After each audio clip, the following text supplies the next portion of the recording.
లేకపోతే ఏదో జరిగింది అనిపిస్తుందా?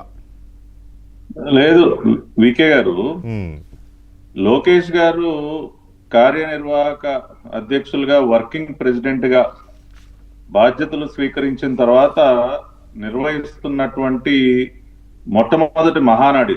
అవును, ఆయన అన్ని రకాలుగా ప్రత్యేకంగా దీనిపైన దృష్టి సారించి ఎక్కడ ఎటువంటి చిన్న లోపం కూడా జరగకుండా అన్ని జాగ్రత్తలు తీసుకుంటున్నారు.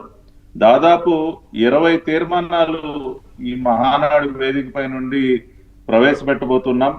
14 తీర్మానాలు ఆంధ్ర రాష్ట్రానికి సంబంధించి, 4 తీర్మానాలు తెలంగాణకు సంబంధించి, 1 తీర్మానం అండమాన్ అండ్ నికోబార్కి సంబంధించి, 1 రాజకీయ తీర్మానం, 20 తీర్మానాలు. ఈ 20 తీర్మానాలు ప్రవేశపెట్టడానికి నాయకులను కూడా ఐడెంటిఫై చేసి నిన్న ఇవాళ వారికి శిక్షణా తరగతులు కూడా నిర్వహించడం జరిగింది. అనేక మంది కొత్త వారికి అవకాశం ఇస్తూ ఉన్నారు. సామాన్య కార్యకర్తలు రేపు మహానాడు వేదికపై నుండి మాట్లాడబోతున్నారు. అంటే సీనియర్స్ తో పాటు యంగ్స్టర్స్, న్యూ కమర్స్, అంటే సాధారణ కార్యకర్తకు కూడా మహానాడు వేదికపై నుంచి మనం మాట్లాడే అవకాశం ఇవ్వాలి అని చెప్పి ఆ జాబితాను ఆ రకంగా తయారు చేసి వారందరినీ కూడా ట్రైన్ చేయడం జరిగింది.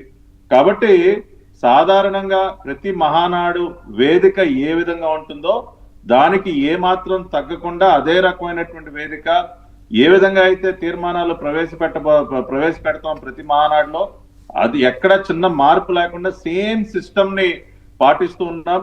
చర్చ కూడా అదే, ఎక్కడా కూడా ఏదో దాన్ని హషప్ చేయటం, ఏదో తొందరగా చేయటం ఏమీ లేకుండా పర్ఫెక్ట్ టైం షెడ్యూల్ వేసి ఒక్కొక్క తీర్మానం ఎన్ని నిమిషాలు, ఎవరెవరు ఎన్ని నిమిషాలు మాట్లాడే అంతా కూడా షెడ్యూలింగ్ పక్కాగా జరిగింది.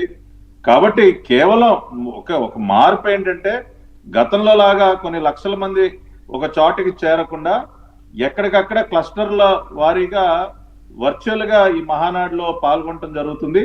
కీలకమైనటువంటి మొత్తం కేంద్ర కమిటీ, రాష్ట్ర కమిటీ, ముఖ్య నాయకులు అందరూ కూడా మరి కేంద్ర కార్యాలయంలో ఈ మహానాడులో ఫిజికల్ గా వారు పాల్గొనడం జరుగుతుంది. కాబట్టి ఫిజికల్ ప్రెజెన్స్ కొంత మిస్ అవుతాం, కానీ మిగతా అన్ని విషయాలు యాజ్ ఇట్ ఈజ్ గా ప్రతి సంవత్సరం ఏ విధంగా అయితే మహానాడు జరుగుతుందో అదే విధంగా జరిగే విధంగా లోకేష్ గారు అన్ని ఏర్పాట్లు కూడా పర్యవేక్షిస్తూ ఉన్నారు. ఇక్కడ ఇంకొక విషయం కూడా చెప్పాలి వికే గారు, ఎందుకంటే ఇందాకే ఆలోచిస్తా ఉంటే మా ఇంటికి దగ్గరలోనే మహానాడు రోడ్ అని ఒకటి ఉంది. 1983లో మొట్టమొదటి మహానాడు ఇందాక విక్రమ్ పోలా గారు చెప్పినట్టు సిద్ధార్థలో జరిగింది. కానీ బహిరంగ సభ ఆటోనగర్ దగ్గర ఒక ప్రదేశంలో జరిగింది. ఆ రోజున బహిరంగ సభకి వెళ్ళటానికి ఆ రోడ్ అంతా కూడా ఏదైతే ఉందో దానిని అప్పటి నుంచి మహానాడు రోడ్డుగా పిలుస్తారు. అంటే ఒక రోడ్డుకి కూడా మహానాడు పేరు రావటం అనేది, మేము ప్రతిరోజు వెళ్తుంటే మహానాడు రోడ్డు విజయవాడలో చాలా పాపులర్ మహానాడు రోడ్డు. కాబట్టి ఈ కార్యక్రమం వల్ల ఒక రోడ్డుకి కూడా నామకరణం చేసుకోగలిగాం.